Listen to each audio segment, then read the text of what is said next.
রংপুরের কাউনিয়া উপজেলার তিস্তার চর থেকে স্বাগত জানাচ্ছি আমি মুস্তফা জাহিদ।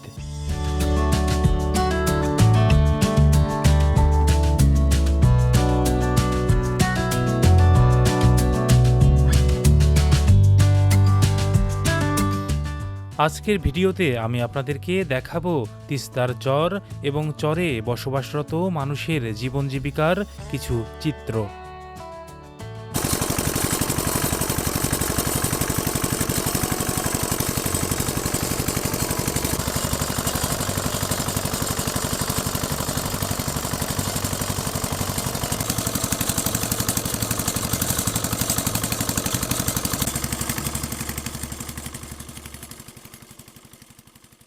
বর্ষায় এসব এলাকা পানিতে টইটুম্বুর থাকলেও এখন দেখে মনে হচ্ছে এটি রীতিমতো একটি ফসলের ক্ষেত। আর এসব ফসল পরিবহনের জন্য এই চরের রাস্তা দিয়ে চলাচল করছে ট্রাক্টর, ঘোড়ার গাড়ি সহ অন্যান্য বাহন। চরের এসব জমিতে প্রচুর আলু উৎপাদন হয়।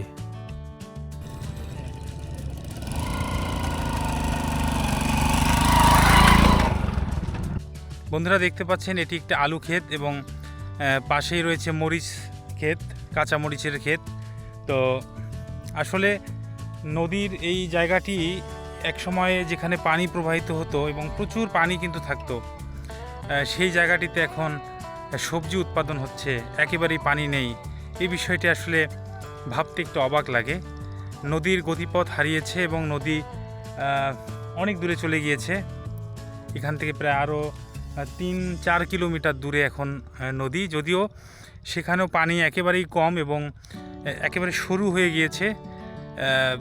পানি নেই বললেই চলে। আসলে শীতকালে তো পানি থাকেই না। বর্ষাকালে যখন ভারত থেকে অনিয়ন্ত্রিত পানি ছেড়ে দেওয়া হয় তখন কিন্তু এখানে বন্যা হয়, প্লাবিত হয়, এই জায়গাগুলো তখন তলিয়ে যায়।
মরিচ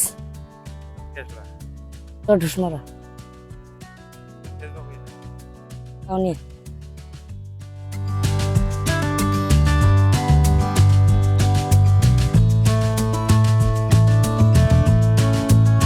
মোহাম্মদ আব্দুল মালেক।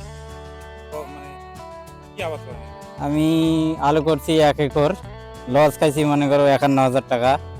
কুমড়া গাছি 3,000, কুমড়া কি হবে জানি না। রসুন গাছি, পেঁয়াজ গাছি, আর তো অন্য বেসন আলু গাছি। এদের কি হবে নিজেও জানি না। এই ভালো মন্দ পানি সেচ করছি, ওষুধ বীজ দিচ্ছি। কি আবাদ হয়? মিষ্টি কুমড়া হয়, আলু হয়, পেঁয়াজ, রসুন, মরিচ, বাদাম। বর্ষাকালে কি আবাদ হয়? ধান হয়। হ্যাঁ? ধান গাড়ে বর্ষাকালে যখন পানি বর্ষাকালে যখন উপরের মধ্যে ধান গাড়ে, উপরে যখন পানি হয়, উপরে এগুলানের মধ্যে পানি হয়, উপরে ধান গাড়ে।